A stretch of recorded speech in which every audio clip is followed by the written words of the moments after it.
a gente pode, a partir das lentes do marxismo, analisar todas as questões da atualidade. Então não existe nenhum fenômeno social que não seja possível de ser analisado pelo marxismo.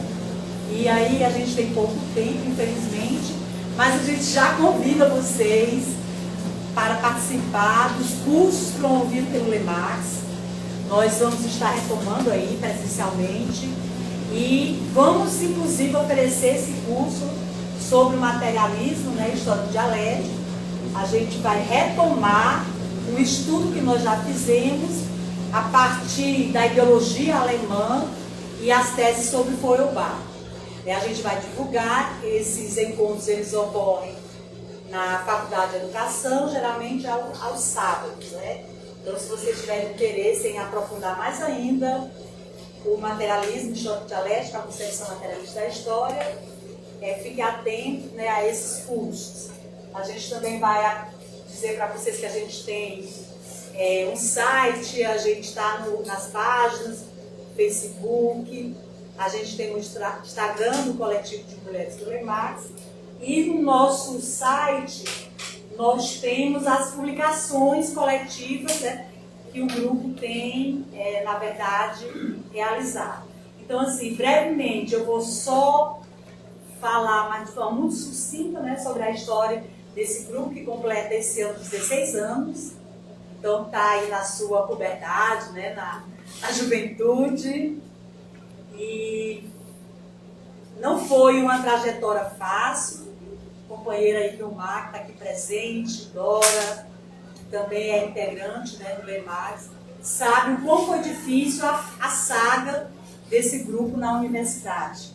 Nós sofremos várias ações persecutórias, fomos perseguidos, de não querer reconhecer o grupo, mas o grupo ele se firmou pela prática. E nós temos muito orgulho de dizer que nós já formamos mais de 1.000, né? Mais de 1.000 militantes, mais de 1.000 pessoas no campo do marxismo. Então hoje tem muitas pessoas que estão aí militando em partidos políticos de esquerda, movimentos sociais, movimentos populares, tudo que passaram pelo processo formativo oferecido, né, pelo LEMAX. O LEMAX é um projeto muito grande, então a gente tem esse grupo que está muito focado na formação política. A gente tem 2 cursos, né, que são nossos carro-chefe, que é o de Introdução ao Marxismo e o de Economia Política pela Cinematografia. Temos o ateliê de Estética Marxista, coordenado pela professora Vilma Lopes, área de Arte e Educação, e a gente trabalhou muito tempo com Augusto Boal, com Bertold Brecht, e agora a gente está entrando aí no mundo literário de Carolina Maria de Jesus. Inclusive amanhã a gente vai ter uma apresentação da leitura e releitura de Carolina Maria de Jesus no PAF 3, sala 315, né? Sala 315 às 15 horas. 15h30. 15h30, né? E aí a gente tem também um grupo que estuda educação e marxismo, temos um grupo de mulheres do LEMAX, né? Então, dito isso, a gente depois vai passar em uma lista, que tiver interesse em nos conhecer melhor, a gente entra, né, em contato. Então, eu me chamo Sandra, sou professora da Faculdade de Educação, trabalho com as áreas de educação de jovens e adultos, educação popular e movimentos sociais. Bom, vou me apresentar. O meu nome é Francisco, sou professor Francisco, sou também fundador, né, do Laboratório de Estudos e Pesquisa Marxista, juntamente com outras pessoas que estão aqui presentes na sala. Como a professora Sandra falou, né, o nosso grupo ele tem 16 anos já, né, portanto, já uma longa caminhada, né, aqui dentro da universidade, da UFBA, e todos os congressos aqui da UFBA a gente tem apresentado as mesas, né, sobre temas teóricos, mas também sobre outros temas, né, políticos, e no caso aí do coletivo de mulheres, né, do LEMAX também, discussões, né, sobre as opressões, sobre a obra de algumas autoras marxistas, né, e também é um estudo, né, que a gente vem fazendo do grupo sobre a Carolina de Jesus. Então, esse ano, a gente resolveu apresentar essa mesa sobre a questão do método, né? Então, o título é esse aí que vocês estão vendo. Marx, Engels, o método, marxismo como teoria revolucionária. Então, eu não conheço, né, a maioria de vocês aqui na sala, conheço algumas pessoas, né? Algumas delas, inclusive, são companheiros, né, companheiras de militância dentro dos movimentos sociais, né? Movimento socialista. Mas eu sei que, para vocês estarem aqui hoje nessa discussão, nesse debate, alguma relação vocês têm, né, com a teoria de Marx e Engels, né? Ou vocês ouviram falar em sala de aula, né, com os professores de vocês, né, aqui da UFBA ou das outras universidades, da UNEB, né? Ou vocês tiveram acesso a alguma obra de Marx e Engels, né, ou de outro pensador marxista. Outros aqui são já estudiosos, né, creio eu, das ideias socialistas, né, da obra de Marx e Engels, e outros, com certeza, né, são militantes mesmo, né, são ligados a organizações políticas, a movimentos sociais. Então, eu queria começar a nossa exposição falando da nossa ligação, né, minha e da professora Sandra, com a teoria marxista. Então, a nossa ligação com a teoria marxista, ela é mediada pela militância política mesmo, né? Então, nós somos militantes desde jovens, né? Então, nós começamos, mais de 30 anos. Nós começamos a militar em 1992, 1993, né? Do movimento estudantil, depois do movimento docente, né? E agora também, né? No movimento social, nas organizações políticas. Então, a nossa ligação com a teoria marxista, com a obra de Marx e Engels, ela é mediada pelas necessidades da luta de classe, moça, né? Das intervenções, né? Da nossa militância. Mas a partir de 2007, quando nós formamos o LEMAX, né? O LEMAX foi formado em agosto, um grupo de estudo com 6 pessoas. Isso. Mas ele foi lançado em novembro, inclusive no período em que a reitoria da UFBA estava sendo ocupada, né, pelos estudantes. A gente fez o lançamento do LEMAX. Antes era GEMAX, que era apenas um grupo de estudo, e aí depois a gente mudou para LEMAX. Então, o LEMAX ele já nasce, né, sobre o ciclo da luta, o ciclo do apoio à ocupação dos estudantes da UFBA na reitoria. Foi no período de ataques à universidade, um período bem difícil. Isso. Então, quando a gente formou o LEMAX em 2007, nós começamos a estudar marxismo de maneira sistemática, né? Vamos dizer assim, dentro de um grupo de estudo propriamente dito, né? Com vários professores, com estudantes, com militantes, trabalhadores, pessoas que militavam no movimento sindical, né? E aí a gente foi lendo obra por obra, né? Nós lemos uma grande quantidade de obras, né? De Marx e Engels e de outros autores marxistas também, né? Lenin, Trotsky, Rosa Luxemburgo, Lukács, Gramsci, né? E outros autores, né? Menos importantes, vamos dizer assim, do que estes. Fizemos vários curso de introdução ao marxismo, curso de formação de introdução à economia, né? Curso livre das obras. Curso livre das obras de Marx e Engels. Fizemos várias formações sobre esse tema específico, né, do materialismo histórico, materialismo dialético, do método. E desse conjunto de discussões, de debates, surgiram 4 livros que a gente publicou, né, do grupo. Um livro em 2013, que é Marx Atual, onde a gente faz uma discussão sobre a atualidade do marxismo, e também entra na questão do método, né, do método marxista.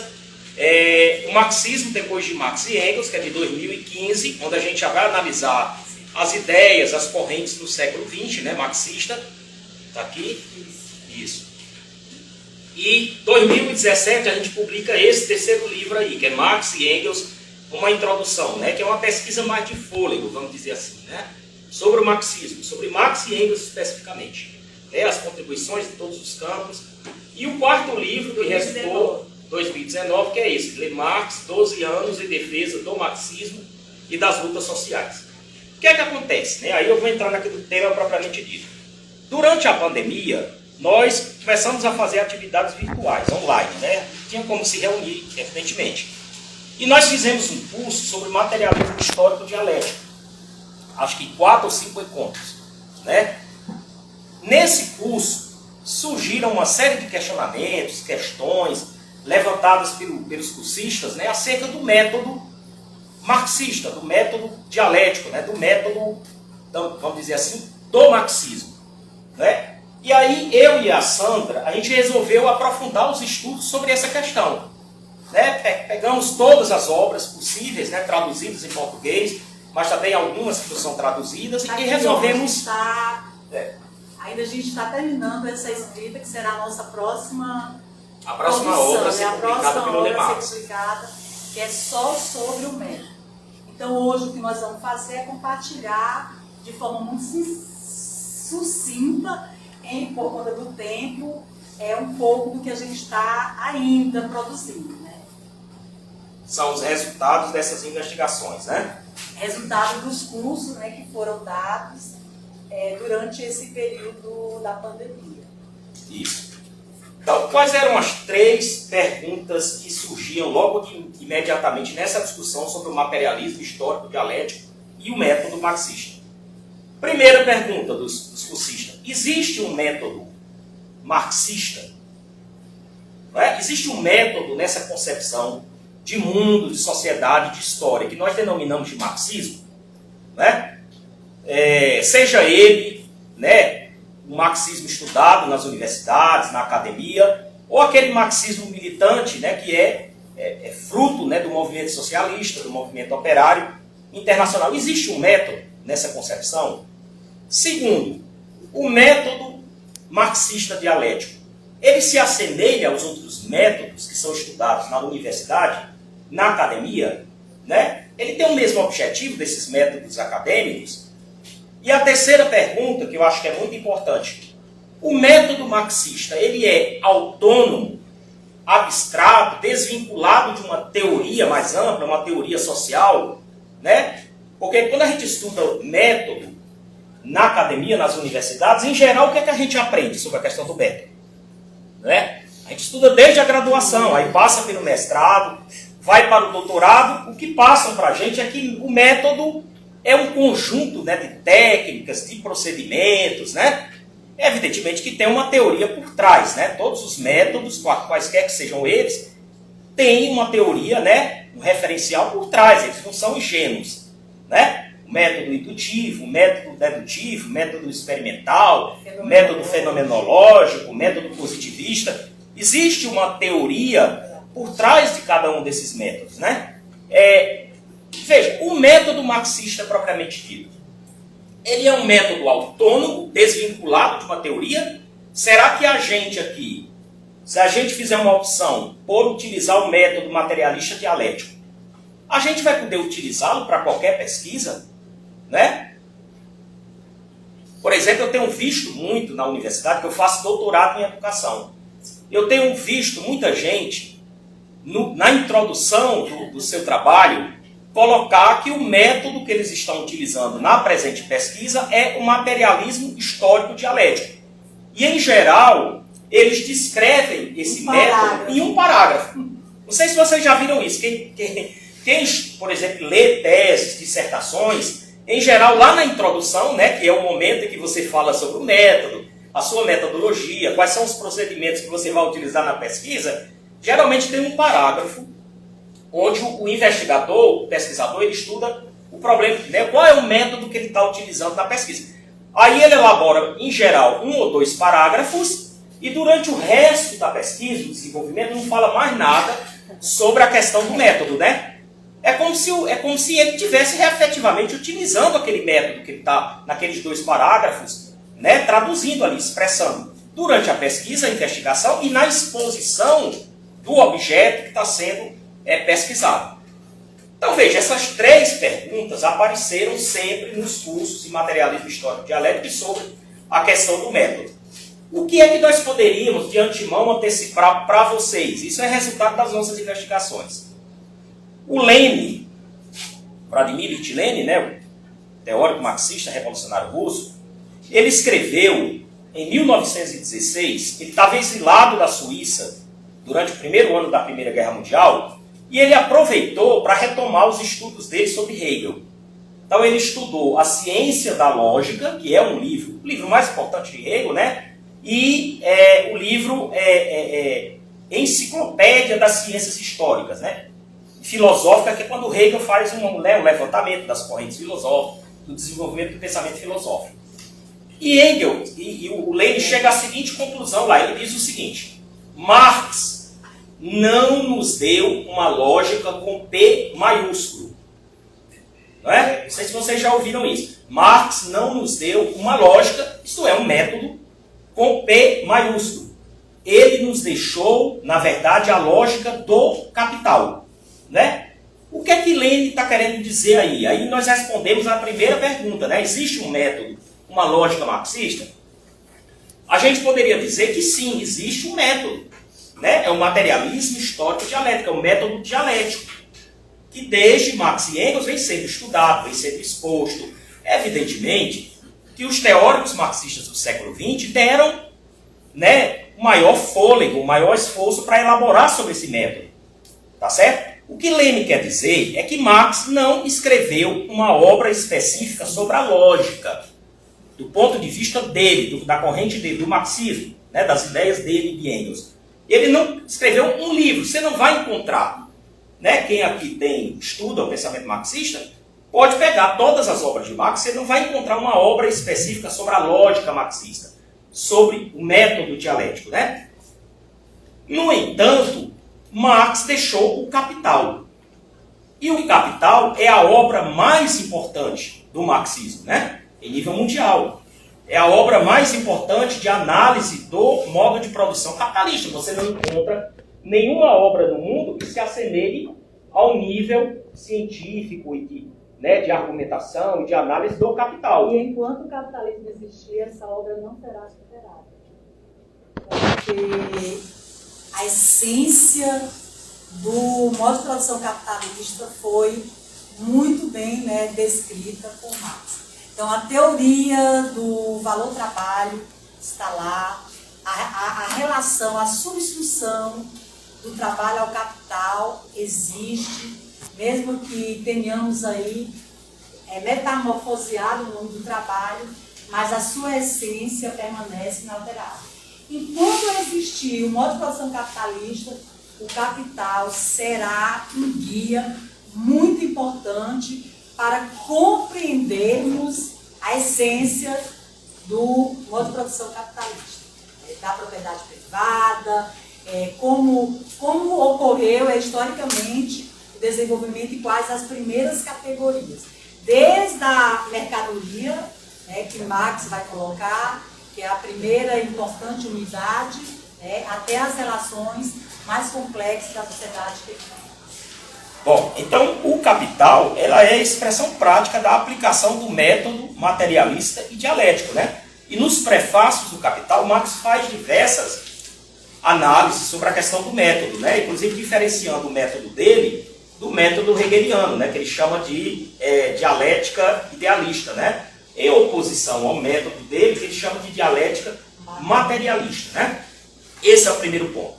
Segunda questão. É evidente que a lógica marxista, o método marxista, ele não se assemelha aos métodos tradicionais, né? Que foram forjados ao longo do desenvolvimento do pensamento científico e filosófico.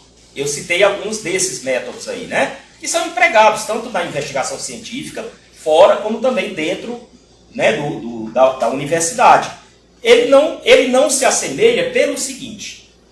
Se você pegar, por exemplo, um teórico como Durkheim, né, Emile Durkheim, ele tem um livro chamado As Regras do Método Sociológico. Durkheim ensina passo a passo como desenvolver uma pesquisa do ponto de vista do positivismo, né, que era a concepção dele. Tá certo? Ele expõe lá todas as regras, você partir lá, né, do objeto, toda a investigação, né, a documentação, até você chegar às suas conclusões na sua investigação, né? Inclusive, esse livro, As Regras do Método Sociológico, ele é utilizado indiscriminadamente, não só na sociologia, mas também em outros cursos, né? É como se fosse um manual de pesquisa, né? Ele é tido como um manual de pesquisa.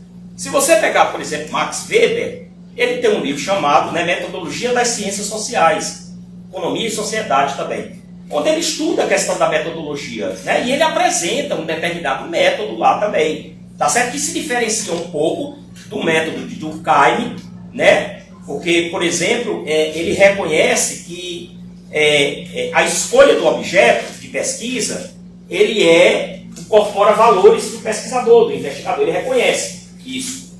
Durkheim não, Durkheim diz que a escolha do objeto e o desenvolvimento da pesquisa não contém valores, não agrega os valores da pessoa que está pesquisando. O Max Weber é um pouco mais, vamos dizer, honesto do ponto de vista intelectual em relação à questão do método, né? Do reconhecimento de que tem interesses, né? Que o investigador tem interesses sociais, de classe, né? Que estão envolvidos ali na pesquisa que ele está fazendo, né? Que não é uma coisa neutra, não é um pensamento científico neutro, tá certo? Bom, você não vai encontrar isso, né? Em Marx e Engels. Você não vai ter um manual de como pesquisar e desenvolver um pensamento dialético.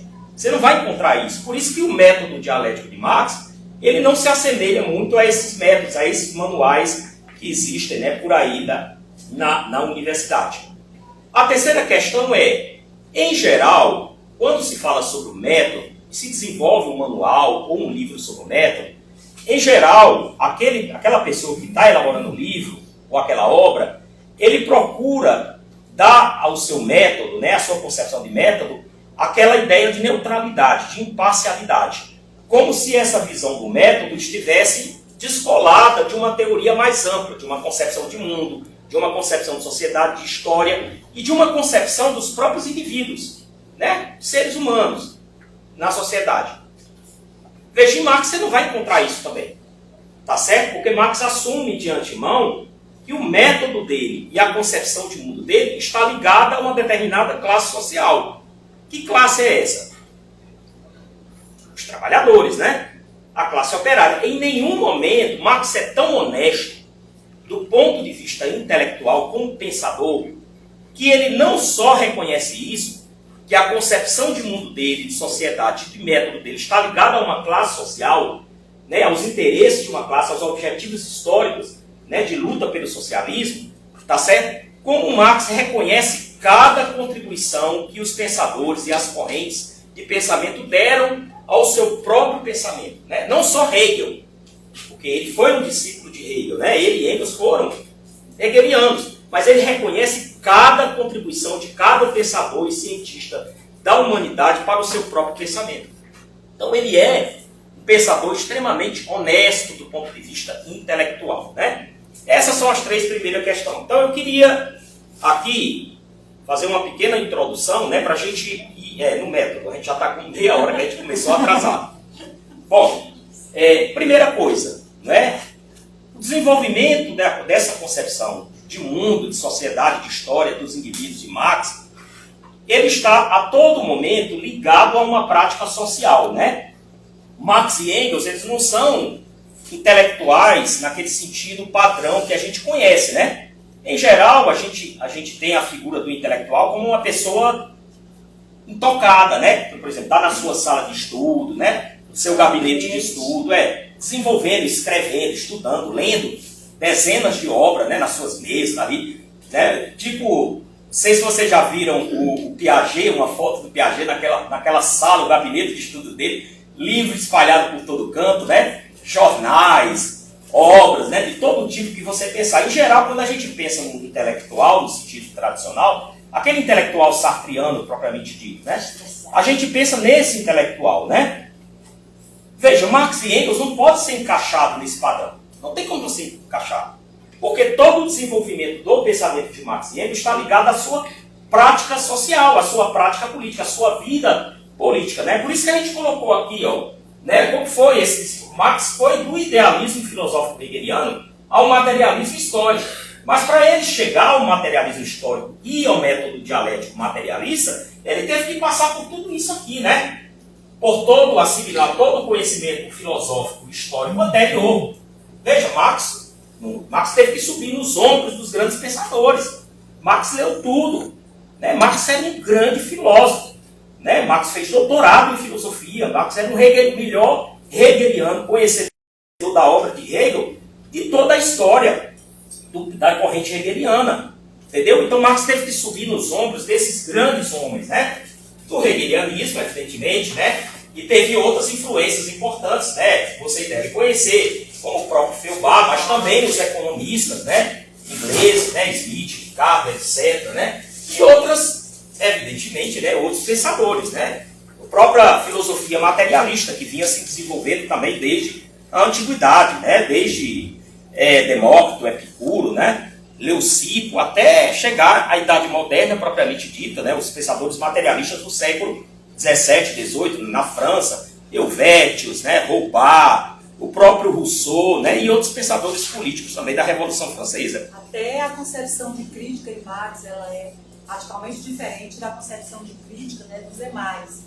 Porque para Marx, a crítica só faz sentido se ela tiver uma força material, capaz de ser materializada, colocada em prática no sentido da transformação. Então ele coloca que não é a crítica pela crítica, não é a crítica que serve apenas, né, como ele dizia, a ação roedora das traças. Então é uma crítica que tem uma sustentabilidade no próprio movimento do real. Tanto que ele coloca aí a importância, né, da crítica das armas da crítica e da crítica das armas, dentro dessa perspectiva dialética. Então, todo esse processo está ligado, evidentemente, ao desenvolvimento político dos dois autores, né? Porque Marx era um liberal, era um democrata. Até mais ou menos 1843, Marx era um liberal, um democrata, né? Ele chamava eles se chamavam na época de democrata radical, no estilo de Rousseau mesmo, né? Aquele cara que defendia a democracia direta. Marx era o mais radical, o democrata mais radical dos pensadores do seu tempo, né? Veja, em 43 tem essa mudança brusca. Marx vai se tornando um marxista, né? Um socialista, um comunista. Então veja que esse processo de mudança política está ligado a um processo de mudança intelectual também. As duas coisas caminham juntas, né? Mais propriamente dizendo, né? Então veja, o ponto principal desse desenvolvimento é 1845-1846, né, como está aqui no slide, que é quando Marx desenvolve duas obras, que é as teses sobre Feuerbach e a ideologia alemã. Nesses dois escritos, eles vão apresentar a sua concepção, que nós denominamos de materialismo histórico dialético, né, propriamente dito, tá certo? Então Marx se torna, né, aquilo que nós hoje chamamos de marxista, tá certo? De um materialista histórico dialético, tá certo? A gente vai passar para mostrar, para você passar aqui, as principais teses aí do... Bom, quais são as principais teses do materialismo histórico dialético, né? Primeiro, o materialismo histórico dialético de Marx, o método de Marx, ele parte do desenvolvimento científico, né, da humanidade. O marxismo reivindica o desenvolvimento científico, né? A gente passou aí por uma pandemia, né, por um processo de pandemia, onde a gente viu o peso, a importância do obscurantismo, né, no campo da discussão sobre a questão da pandemia, sobre as vacinas, né, sobre a ciência. Então, isso fez, eu acho que isso é um exemplo muito importante para a gente avaliar, fazer uma discussão crítica sobre a ciência. Não só reconhecer a importância da ciência nas nossas vidas, mas também de ter uma visão crítica sobre a própria ciência. A gente também não pode aceitar tudo que vem, né, que é formulado ou que é elaborado nos laboratórios, né? Porque a gente sabe que grande parte da ciência é feita dos grandes laboratórios, né, que são mantidos pelas grandes indústrias, pelas grandes empresas. Nem tudo é formulado dentro da universidade. Uma parte do pensamento científico, sim, é produto da pesquisa, né, dos pesquisadores, dos investigadores da universidade. Mas nem tudo, principalmente as descobertas técnico-científicas em geral, elas são financiadas por, né, grandes grupos econômicos, né, nos laboratórios, nas grandes empresas, etc. Então, eu acho que esse período agora foi importante para a gente fazer essa discussão crítica mesmo. Reconhecer a importância do desenvolvimento científico na história da humanidade E nesse período histórico que a gente vive, mas também fazer uma avaliação, né, uma análise crítica do que é a ciência, de como ela é feita, com as suas relações com a economia, com a indústria, né? Como esses setores industriais influenciam na escolha do objeto de pesquisa, mas também na utilização dos resultados científicos, né? Porque grande parte dos resultados dentro do campo da ciência são utilizados pelas empresas capitalistas, né? E não pelos trabalhadores. Né? Os trabalhadores sequer têm acesso a... Né? E a indústria farmacêutica, principalmente, essa aí é que tem uma influência muito grande do capital. E né? a ciência, ela não é desinteressada, né? Ela está a serviço das classes sociais, ela também atende, né, aos interesses da lógica do capital. E é por isso que a gente também não pode ter uma visão acrítica do próprio desenvolvimento científico. Não cair no obscurantismo, como aconteceu, mas também não deixar, né, de exercer a criticidade, a quem ela está a serviço. Então, essa ciência, né, que emancipa, que é defendida, né, pelo marxismo, que consegue emancipar os trabalhadores, que consegue, de fato, promover a autenticidade da condição humana. Então, uma ciência que ela não promove o desenvolvimento do ser humano em sua plenitude, ela vai estar sempre a serviço de determinadas classes sociais e ela vai ser utilizada pelas classes que dominam. Então, essa sempre foi a crítica feita pelos fundadores, né, do marxismo. Então, é daí a necessidade, né, que ele sempre colocou, de que o proletariado, a classe produtora de riqueza, tem que se apropriar da teoria social para poder fazer com que essa teoria seja um guia para uma ação revolucionária e que a gente possa transformar radicalmente essa sociedade que é tão marcada pela desumanização.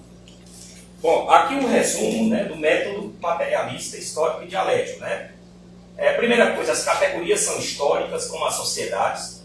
Né? As categorias elas não são como, por exemplo, no liberalismo ou nos pensadores do século XIX, mesmo no século XX, né, que eles tratam as categorias como elas fossem autônomas. Né?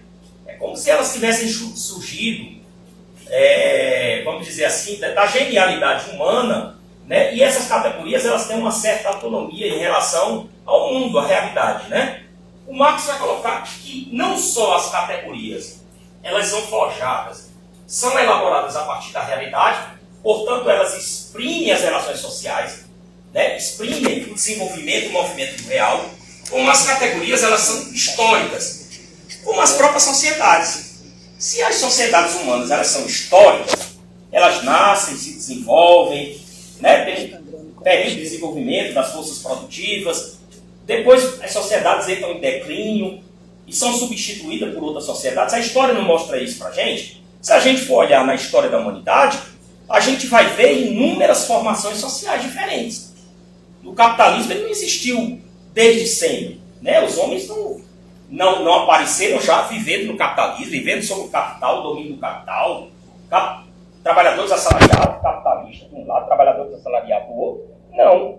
A humanidade conheceu várias formações sociais muito diferentes entre si, baseadas em outras relações econômicas, né, em outro tipo de relações entre os seres humanos. Isso é muito importante, essa dimensão da história. Porque se a gente não tem essa compreensão, a gente acha que o capitalismo ele será eterno, será eternizado.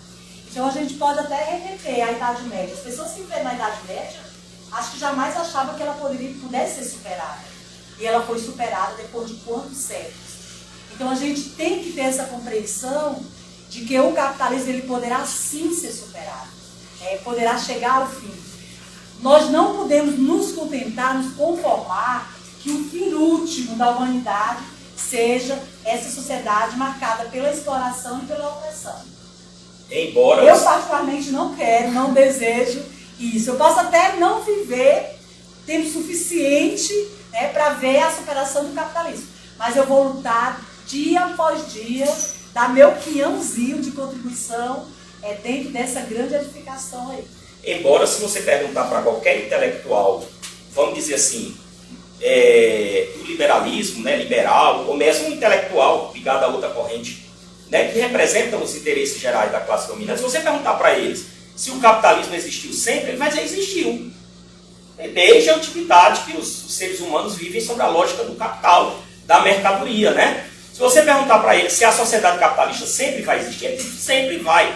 Não adianta vocês lutarem, não adianta o movimento operário reivindicar melhores direitos, melhores condições de trabalho, porque a lógica do capitalismo sempre vai prevalecer e daqui até a extinção, né, da humanidade. Eles acham efetivamente que o capital é eterno e as categorias que expressam essas relações sociais, né, como capital, mercadoria, trabalho assalariado, valor, preço, para os economistas ligados à concepção de mundo da burguesia, eles acham que essas categorias também são eternas.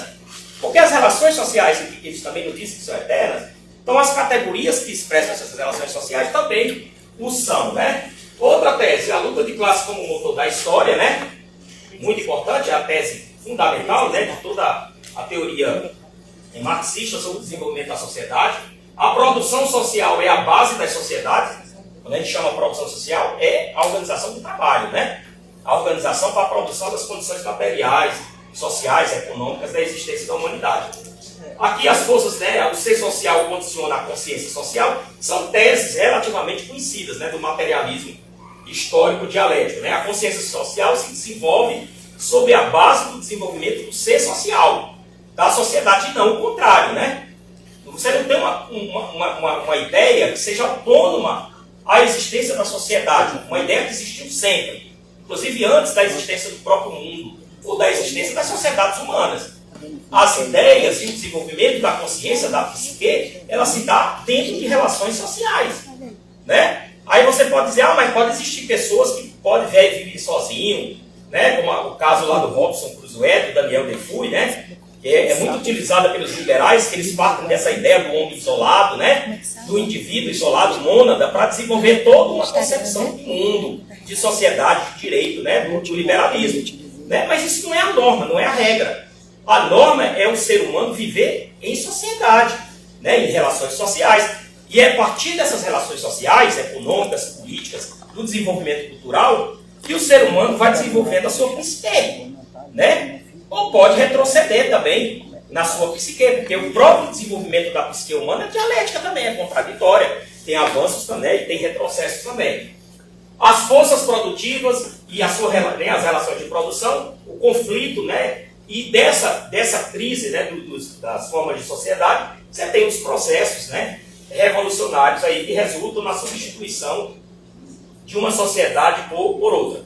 Eu não vou entrar aqui nessa questão, tá certo, da revolução, do comunismo, porque não é o nosso objeto, tá certo? Vamos lá, é o último ponto agora, a gente vai. Visão global do método materialista e dialético de Marx e Engels.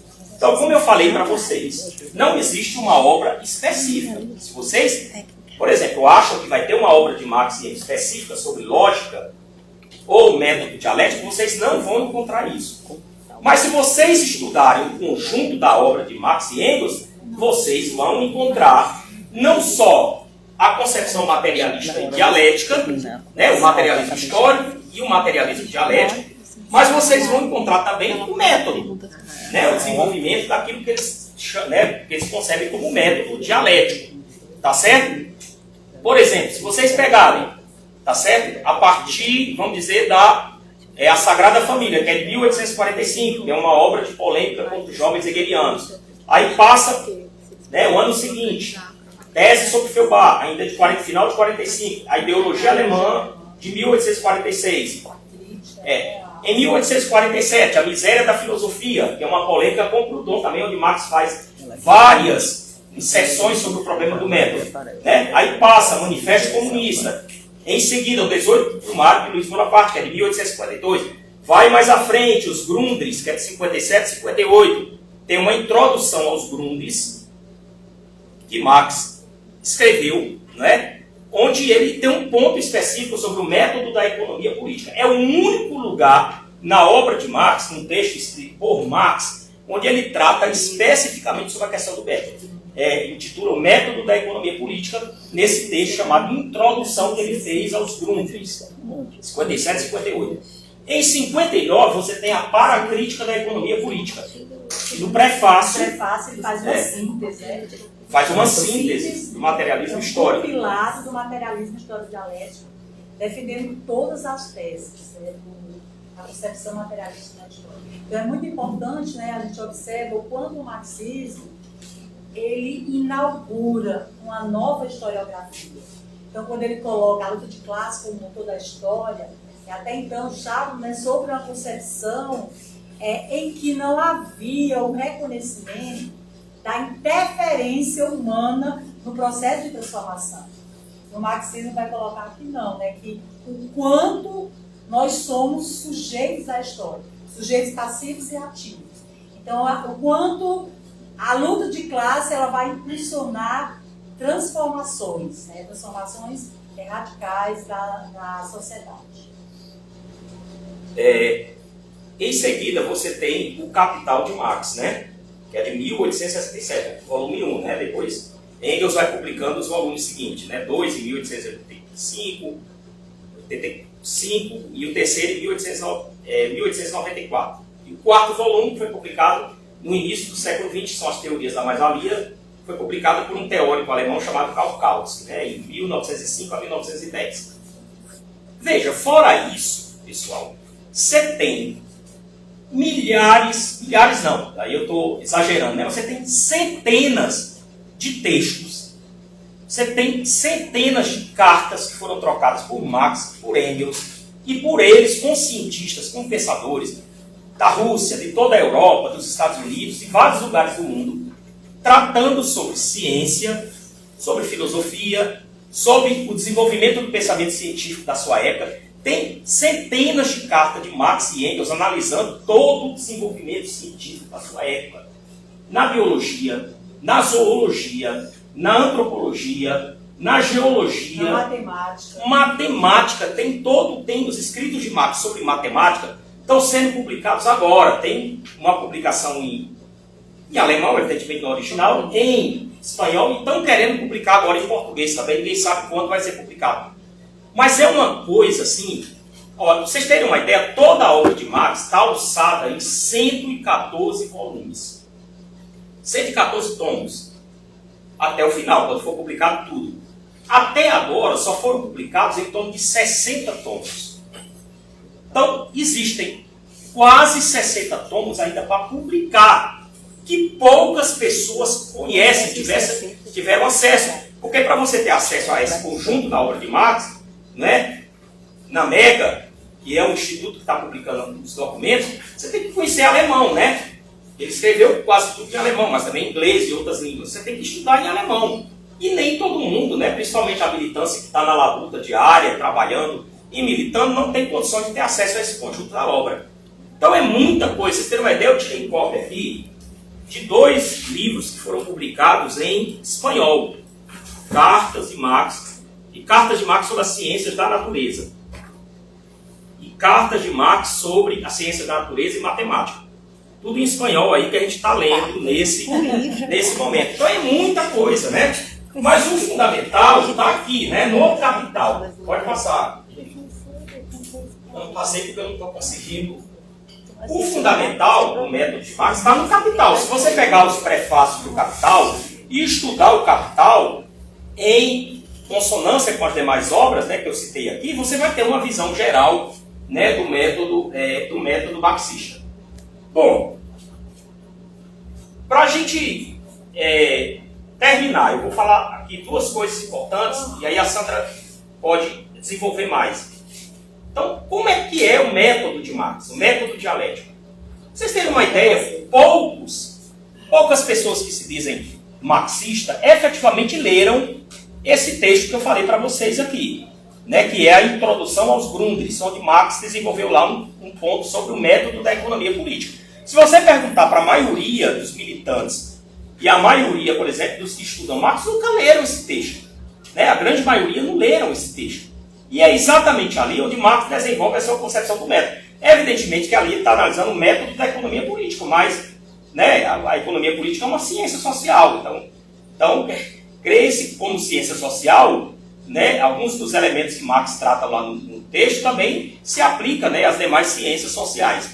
Como é que Marx analisa lá? Ele diz o seguinte, ele parte da seguinte consideração, ele diz, olha, os economistas, né, aqueles que criaram a economia política, Davi Ricardo, Petit, Adam Smith, né, Bois Guilbert e outros mais, eles não tinham de onde partir, né, porque foram eles que formularam a economia política, foram eles que fundaram a ciência. Então eles estavam vendo na frente dele o desenvolvimento do capitalismo. O capitalismo estava se desenvolvendo ali no século XVI, XVII, XVIII, início do século XIX, no caso do Ricardo. E eles queriam conhecer e compreender o desenvolvimento da mercadoria, o desenvolvimento do capital. E eles começaram a estudar, né? O que é que eles tinham atrás dele? Tinham o desenvolvimento das ciências, principalmente das ciências sociais, das ciências da natureza, ciências sociais muito pouco desenvolvidas nessa época, né? E o desenvolvimento filosófico, né? Na época deles tinha o quê? O método indutivo, né? O método dedutivo, né? Os filósofos mais franceses, que eram mais dedutivistas, né? Os filósofos ingleses, que eram mais experimentalistas, né?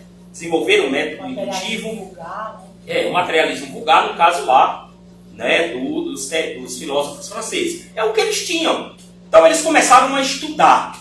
Como eles não tinham desenvolvido as categorias ainda, né? Capital, trabalho, preço, valor, né? Lucro e uma série de outras categorias, né? Valor do trabalho, valor de utilidade, né?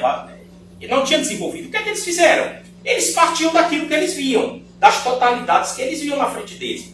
População, Estado, né? Um país, a economia daquele país, as classes. Eles partiam disso aí e desenvolviam todo um método, né, uma análise, até chegar a categorias. Né? Categorias, que a gente chama de categorias, né? Conceitos, né? Noutra linguagem.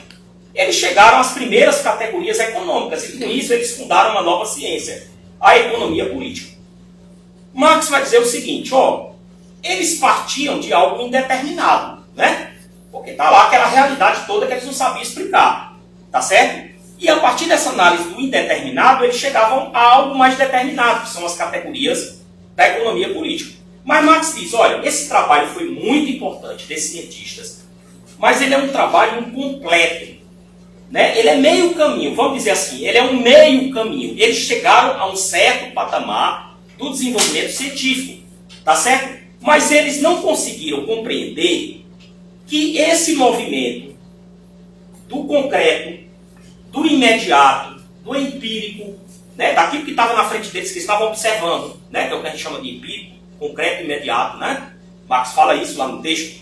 Até as categorias não era suficiente, porque eles chegavam a categorias muito abstratas, tá certo, e paravam ali. E as categorias muitas vezes não tinham relações uma com as outras. Eles chegavam a categorias que são importantes, que passaram a ser um rol, né, de conceitos da economia política, mas paravam por aí. Eles não relacionavam as categorias e nem relacionavam as categorias com a própria realidade, o desenvolvimento, o movimento da realidade. Aí Marx vai dizer o seguinte nesse texto. O verdadeiro caminho científico, ele tem que trilhar também um caminho oposto. Não basta chegar a determinadas relações, a determinadas categorias, a determinados conceitos. É necessário fazer o caminho oposto, de volta, né, que os autores marxistas chamam do caminho de volta. Né? De volta. Então, essas categorias elas têm que ser aplicadas também à realidade que está em movimento. Você chegou a determinados conceitos, mas a realidade continua se desenvolvendo, ou não?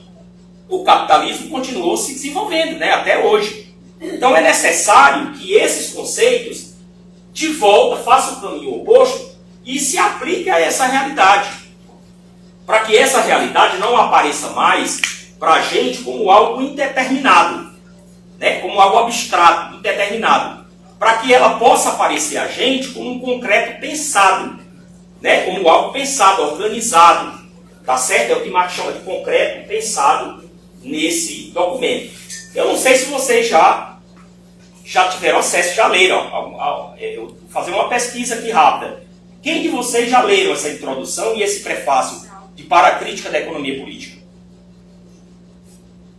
Pronto, a gente tem o quê? 1, 2, 3, 4, 5, 6, né?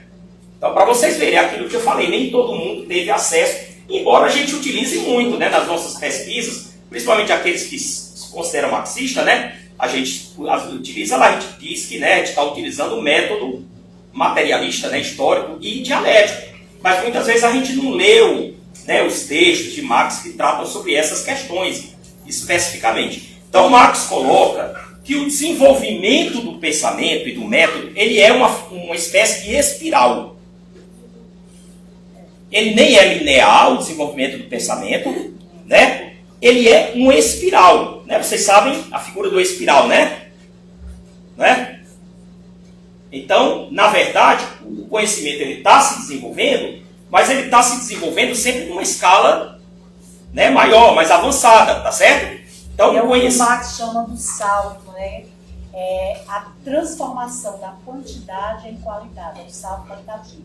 Outro aspecto importante nas pesquisas desses teóricos, né, citado por Francisco, é que todos eles eram teóricos da burguesia. E aí, enquanto teórico da burguesia, chegar a uma determinada teoria tem consequências. E dificilmente esses teóricos da burguesia iriam chegar à consequência que Marx chegou da importância do proletariado no processo de transformação radical da sociedade. Daí, de certa forma, né, foi a grande sacada de Marx, que foi a descoberta da teoria do valor-trabalho. De onde vem a riqueza? Quem produz essa riqueza? Como é que ela é distribuída? Qual é a classe que produz socialmente essa riqueza? Então, os teóricos da burguesia não iriam chegar a essa conclusão. Porque para eles chegarem a essa conclusão, eles tinham que admitir a importância e o papel da classe produtora da riqueza social. Foi isso que Marx fez. Por isso que Marx coloca que todo e qualquer processo revolucionário só será deflagrado pela ação da maioria, dos trabalhadores, daquele que produz a riqueza social. Não será uma ação construída por intelectuais, nos gabinetes, por um punhado, né, de pessoas. Então a gente precisa também compreender que as próprias teorias, elas também não estão acima das classes sociais. Elas não estão acima das relações sociais que são estabelecidas. Então, assim como a gente tem teorias que sustentam e que reforçam toda a lógica, né, do capital, a gente também tem o que alguns autores chamam de teóricos que estão na contramão, que desenvolvem teorias que vão se contrapor. Por isso que o Marx coloca que o critério, na verdade, é a prática. E aí ele vai sempre colocando o que o Francisco acabou de falar, da importância da teoria ela ser testada no movimento do real. Então a realidade ela é muito dinâmica. Ela não pode ser aprisionada pela teoria. Então ela vai se oxigenando. A teoria ela é o farol, mas ela precisa ser retroalimentada pelo desenvolvimento do real. É o que se chama da praxis, né, social, que geralmente é uma praxis consequente, é uma praxis revolucionária. Esse método dialético, materialista, né, histórico, ele denomina, dentro da teoria marxista, de método do abstrato ao concreto. Né? Isso quer dizer que Marx vai partir do abstrato? Os marxistas partem sempre do abstrato? Não. Né? Os marxistas partem sempre do concreto. Então veja quais são as características desse método. Partir da realidade, os indivíduos reais, as classes, a produção, a cultura, etc, etc, né? As instituições políticas. Partir da realidade sempre. Sempre. Né? O pesquisador ele não está isolado, né? A ciência não é neutra. Não existe ciência neutra. Né? Nem nas ciências sociais, mais ainda. E nas ciências da natureza, apesar de todos os procedimentos técnicos, né, de investigação, mas a escolha do objeto e a utilização dos resultados da investigação científica nunca é neutra. Ao contrário, né? Basta a gente pegar a física nuclear, que a gente sabe como é que foi utilizada na Segunda Guerra Mundial, né? Apesar de ter muito cientista que se arrependeu de ter desenvolvido, né, esses experimentos por conta dos resultados, né? Mas evidentemente que eles não tinham culpa, né, de como o capitalismo utilizava a pesquisa deles para matar pessoas, né? As categorias são formas de ser, determinação da existência. O que significa isso? As categorias são expressão da realidade. As categorias não surgem do nada. Elas não são autônomas em relação ao ser humano e nem muito menos à história. Não é? Se a humanidade se acabar, acabou tudo. Acabou a cultura. Se tiver vamos dizer assim, um cometa que bate e destrói tudo, cultura acaba, os livros vão para o beleléu, as ideias que nós desenvolvemos ao longo da história vão desaparecer. Porque não existe ideia autônoma, só existe ideia porque nós temos, né, a nossa consciência, o nosso cérebro e as relações sociais nas quais nós estamos inseridos. Tá certo? A objetividade do conhecimento, né? Não existe imparcialidade, neutralidade, mas existe objetividade. Tá certo? Para isso a gente tem, né, o próprio método, né, utilizado no processo de investigação, de pesquisa, que tenta se aproximar o máximo possível da objetividade, da realidade. Evidentemente que o conhecimento ele é aproximativo. A gente está sempre se aproximando da realidade, né? Tentando expressar da forma mais fiel possível, evidentemente, aquilo que está fora da nossa cabeça, que está fora de nós. Seja nas ciências sociais, seja nas ciências da natureza, né? O objeto de investigação e a totalidade capitalista.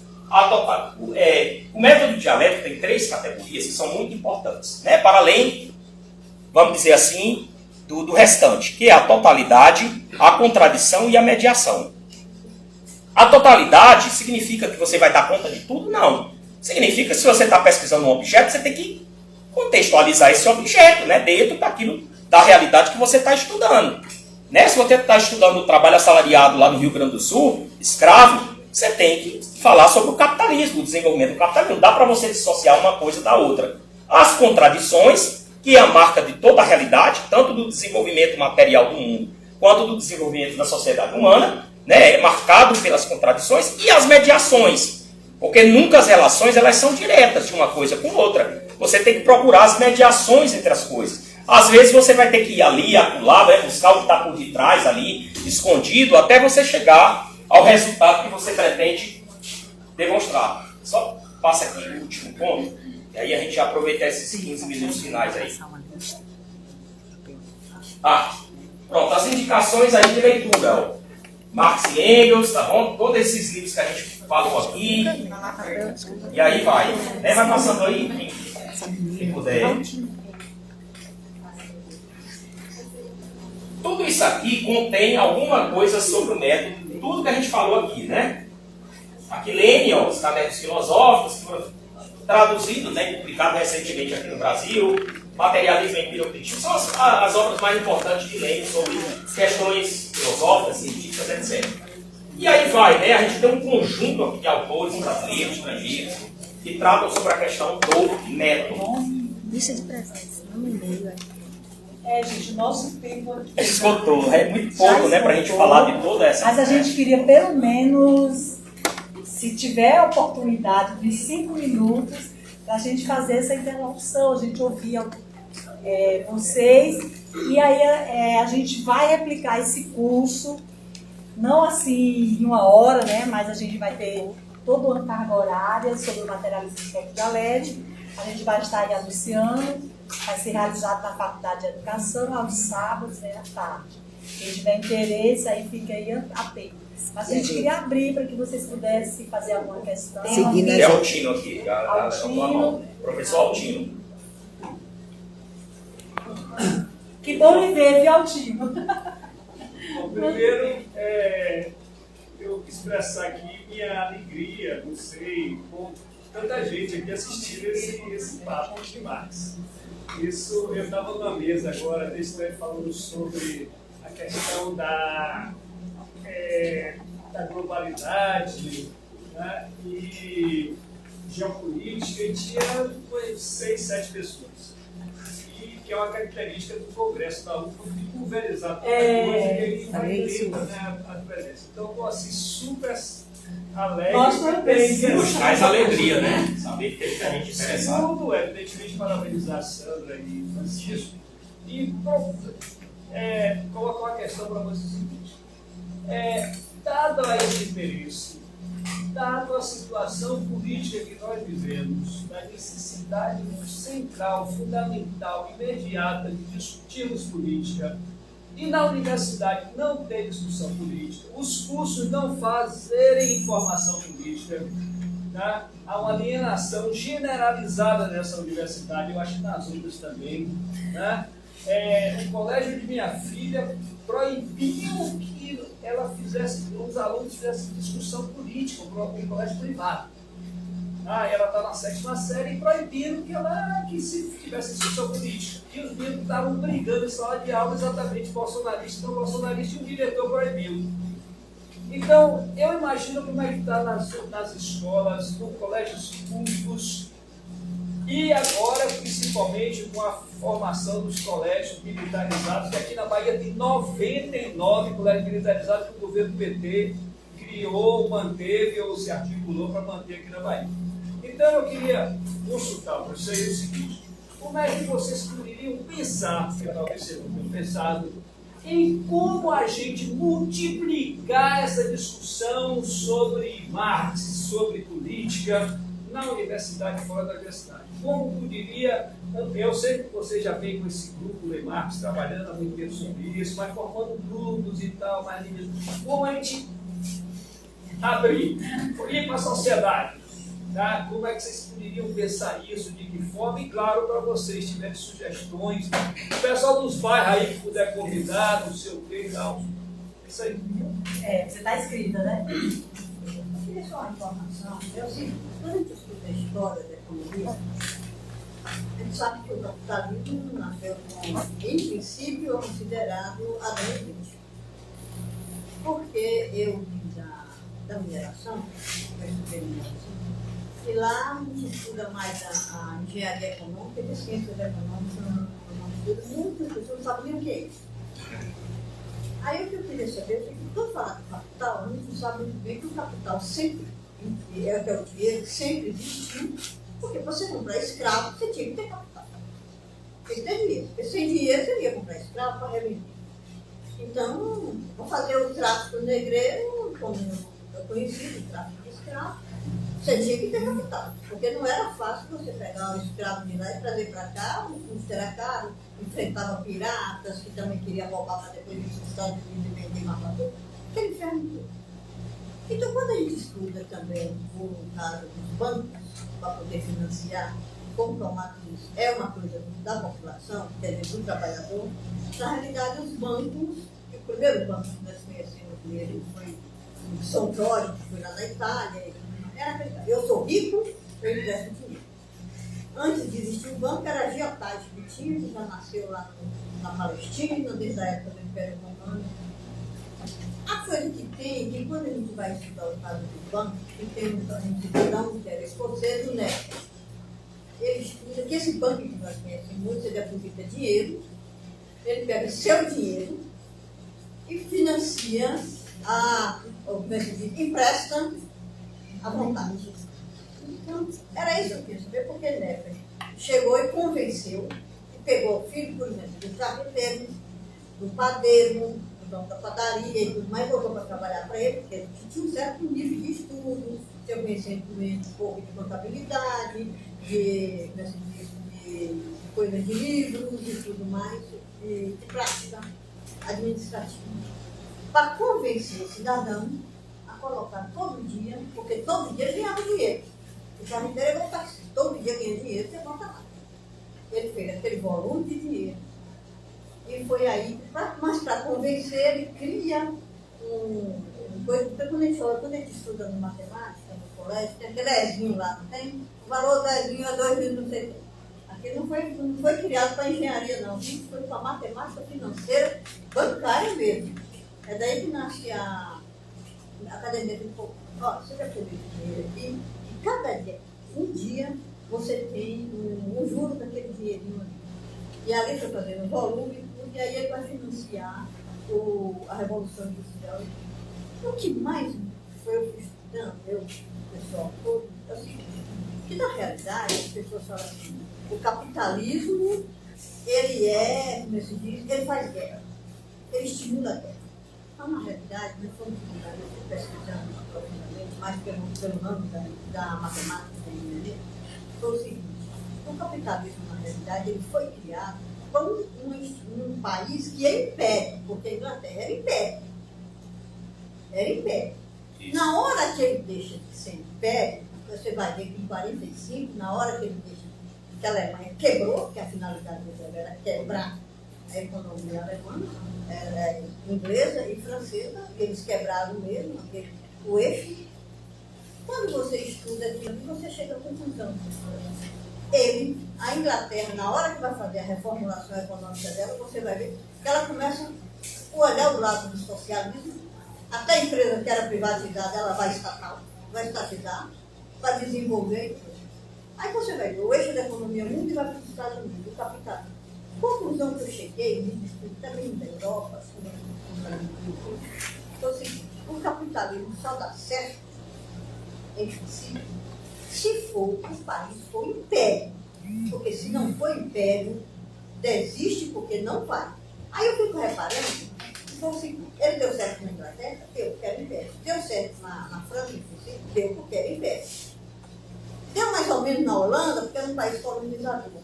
Tinha colônia e tudo mais ali, né? Na Bélgica ainda teve colônia. Agora, quando você estuda o resto da Europa, você vai analisar que eram todos feudais e eles nunca tiveram interesse de acabar com o feudalismo na Europa. A comunidade da Albânia, que espanta que até 1945 nenhuma faculdade não tinha, só vai ter a primeira faculdade em 1940, depois da Segunda Guerra Mundial, que os comunistas tomaram poder. Então, a conclusão que a gente vai ter, que eu vou chegando, que eu estou querendo chegar, é o seguinte: aí um dia eu conversando com um geólogo alemão, que foi em 1976, lá em frente ainda, e ele vai me explicar, eu falei assim, por que a Alemanha fez a Primeira Guerra Mundial e ele fez a Segunda Guerra Mundial? Ele era geólogo na década de 50. E ele me disse para mim assim, porque a Alemanha queria ser império. E ela queria ser capitalista. Porque se ela tivesse aplicado a economia como o Engels ensinou, teria dado certo na Alemanha, mas a Alemanha não teria sido império. Tanto que ele falou para mim, depois da Segunda Guerra Mundial, vai a social-democracia, eles vão pegar a parte de tudo. É isso que eu pergunto, que eu quero chegar a uma conclusão.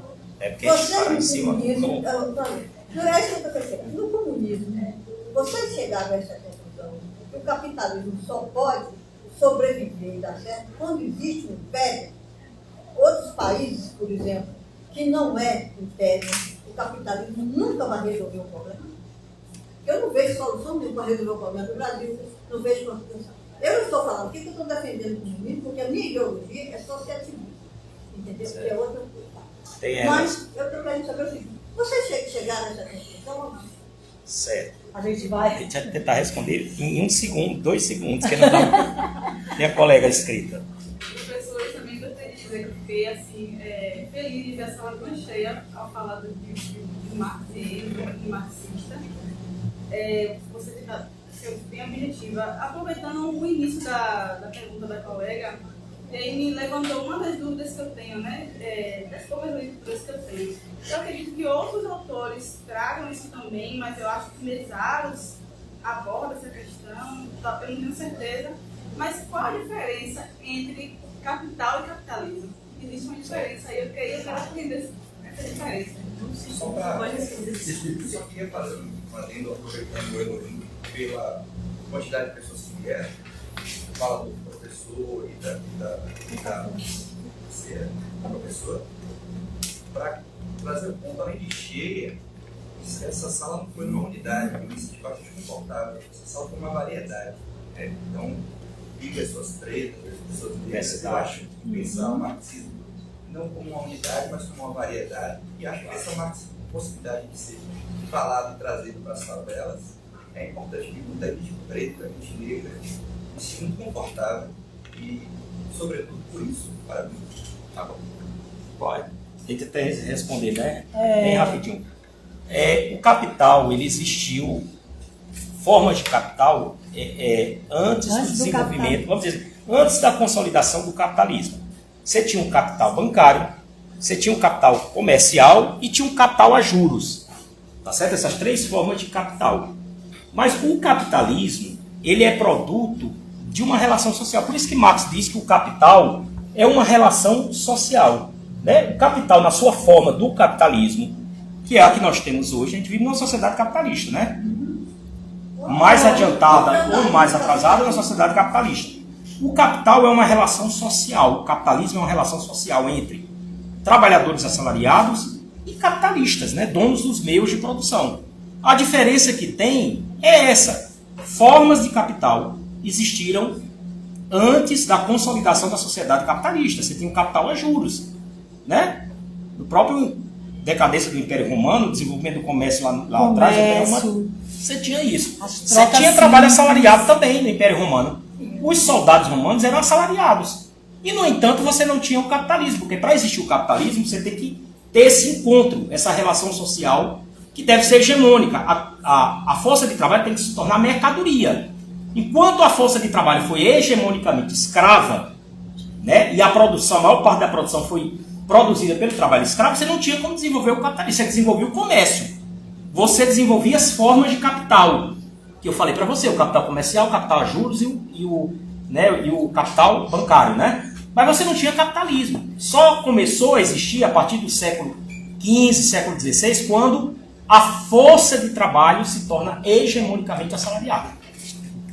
Apesar de você ter a permanência de formas outras de trabalho. O próprio trabalho escravo permaneceu nos Estados Unidos até o final do século XIX, né? Aqui no Brasil você tem forma de trabalho servil e de trabalho escravo ainda. Só que não é mais predominante. Não é mais o dominante. Coexiste, mas o que é predominante é o modo de produção capitalista. Então a gente ainda tem a coexistência em algumas experiências com o modo de produção feudal, com o escravismo, mas o que predomina é o capitalismo. Em relação à questão a pergunta da professora? Não, sou professora. Não é? Eu sou formada, mas eu voltei a fazer faculdade. Então, quando a gente analisa o capitalismo, os marxistas, a gente não analisa nessa lógica. Deu certo ou não deu certo. Porque se a gente for por essa lógica, qual é a conclusão que a gente tira? Deu certo na Europa, deu certo nos Estados Unidos, mas não deu certo na América Latina, no continente africano, na Ásia. E não é assim. Né? O que nós temos é o desenvolvimento, a expansão do capitalismo em nível mundial. Evidentemente que o capitalismo ele começa na Europa, né? E vai se expandindo as suas formas, as suas relações em nível mundial, né? Por conta do expansionismo também dos europeus, do colonialismo e no século XX com o imperialismo, né? Em outros continentes. Né? O que nós temos é o seguinte, você tem uma forma do desenvolvimento capitalista nos impérios ou nas potências imperialistas, né? Que conseguiu atingir um nível, vamos dizer assim, de técnico, industrial e do desenvolvimento, né, da economia capitalista de um certo alcance mundial, inclusive a influência deles também, né, de dominação em nível mundial, de dominação econômica, e você tem a expansão desse capitalismo no que a gente chama de capitalismo semicolonial ou colonial, ou também, né, os teóricos da dependência chamam de capitalismo dependente, periférico. É uma forma de capitalismo. Tá certo? E tem outras características, tem características um pouco diferentes, mas o fundamental, o essencial do desenvolvimento do capitalista aconteceu na Europa, em praticamente todos os continentes, e também aqui na América Latina e no Brasil. Com certas características diferentes. Uma outra questão é a gente se perguntar, como se formou o império? A gente tem que aplicar a lei do desenvolvimento desigual e combinado. Esses impérios se formaram a custo da dilapidação, inclusive das riquezas naturais das semicolônias. Né? Só para fechar aqui a questão aí do Altino. Nós somos poucos, a gente sempre esteve, né, no nosso horizonte, sair do âmbito da universidade, ir para os bairros populares, ir para as escolas. Nós temos vários projetos, agora a gente precisa ter mediação, porque a gente sabe que o trabalho de fora para dentro não é fácil. Né? Então, assim, para a gente chegar até uma comunidade, para a gente chegar até uma escola, a gente tem que ter, sabe, essa mediação. Tem que ser de dentro para fora. Porque se você chega de fora para dentro, dá a impressão de que você está querendo colonizar. É o colonizador do saber. Agora, se a gente tem, sabe, as pessoas que chegam até a gente, vamos lá fazer uma formação no bairro, nós nos dispomos como a gente já fez, com o sem teto, com o sem perna, doméstico, com as trabalhadoras domésticas, que a gente tem uma ligação muito estreita com o CID doméstico. Pessoal da UF, inclusive aqui a gente tem Rosinha, que está na direção do CID doméstico. Então, assim, chamando, a gente está colando, a gente está junto. Só que a gente vê que não se sustenta um trabalho que é de fora para dentro. Beleza? Querem estudar? Mas se chamar a gente... Sigam. Tá certo? Ó, outra coisa, pessoal, só porque a gente tem que encerrar, ela já puxou nossa orelha. Nós temos alguns vídeos aqui. Nós dispomos de alguns volumes aqui. Quem tiver fazendo interesse... promoção dos vídeos, produção máxima. Se quiser encerrar assim, né?